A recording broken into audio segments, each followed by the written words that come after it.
Hello, this is Braeden Lemasters from Stein's Monsterville Cabinet of Souls, and I am here in my house, going to do a little interview for Glitter Magazine, and they have some questions they want me to answer, so let's jump right in. What can you tell us about the upcoming movie, Stein's Monsterville Cabinet of Souls, and who do you play? Well, I play Kellen. I'm kind of the boy next door, that's what they call me in the movie, and I kind of have a little crush on my friend Dove Cameron's character Beth in the movie. And basically the movie's about this new carnival coming to town called the Hall of Horrors. It's like this maze attraction, and basically we go through the maze, and Dove's character thinks that something's not right. She thinks it's very fishy, very, very suspicious. She feels like things are happening in there.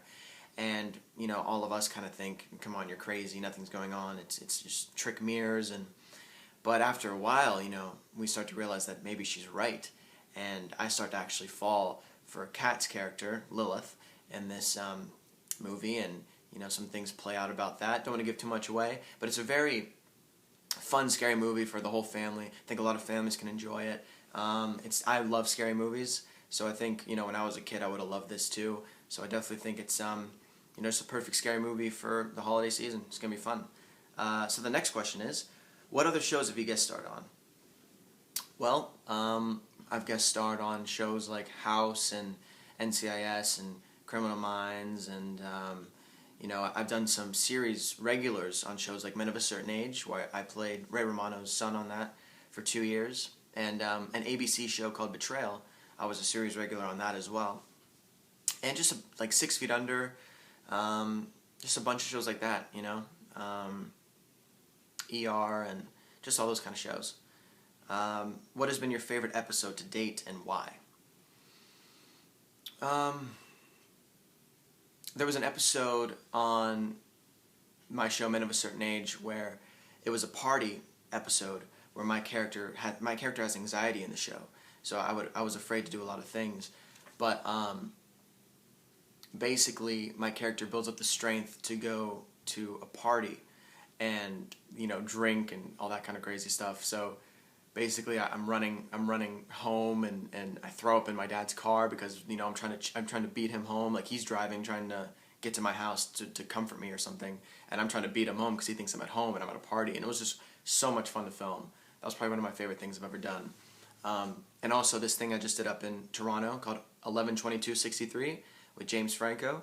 I had a great time up there with my friend Juliet, who was up there with me. And we just had a great time. So those are my favorites. Let's see. Is it true that you're also in a band? Yes, I am in a band, and we're called the Narwhals. And yeah, we're playing around, you know, making music, trying to get ourselves out there.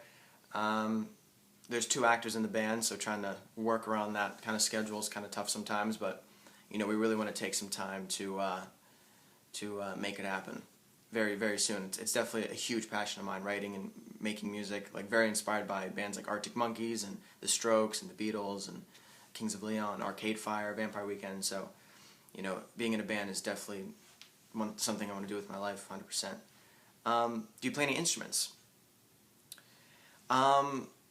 Yes, I play guitar and I sing in the band, and you know, I can also dabble in like drums and piano and stuff, but you know, the guitar and singing is definitely my main thing in the band. What do you like to do on your free time? I love to golf. Golfing and hanging out with friends, obviously, but I like to golf, and I just golfed yesterday. Yesterday from when I made this video. Probably not since you're watching it, because you could be watching it like 20 years from now, but yeah, I went golfing yesterday and actually shot my best score ever. I got an 81, which I'm very proud about. So yeah, golfing and hanging out with friends and Halloween attractions like Halloween Horror Nights and all that kind of stuff. Do you have any celebrity crushes? Wow. You know what? It's kind of weird. I kind of don't have any celebrity crushes. It's kind of just like whatever, you know? I don't really have a certain person that I'm like, yeah, you know what I mean? So I'm going to say no. I'm going to say I'm going to have to get back to you on that one. Is there something about your fans... No, is there something your fans would be surprised to know? would they be surprised to know? They'd be surprised to know I have nothing to surprise them about. Okay, yeah, I don't know. Maybe that I like relaxing things, like meditation things, and just kind of like chilling out and, with really relaxing music and just kind of going into that zone. I really enjoy that, so maybe that's something they don't know about me. Best advice you were ever given? The best advice I was ever given was probably it was actually by Win Butler of Arcade Fire. He didn't give it to me personally, but he gave it to me while I was in the room to a bunch of people. But basically it was just, stay true to what you're doing. It was basically just like, if you have an idea or you have a passion, don't really let anyone change it. Just kind of do what you're doing, and if you're good enough or something like that, you will definitely make it happen. If you're undeniably good at anything, you can make it happen. So it just kind of means, work for it, and, hopefully it will happen. Just make them not turn you away. Make it so they can't look away. What's your definition of self-love? My definition of self-love is just being comfortable with who you are.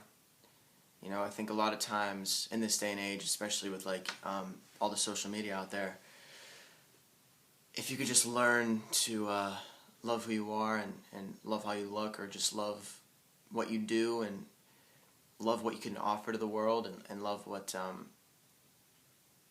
you can give to other people, and kind of, look outwards instead of looking inwards, because it's really easy to judge yourself. So I just think, don't judge yourself and just let the good times roll. That's the definition of self-love for me. What would be a dream role for you? A dream role for me?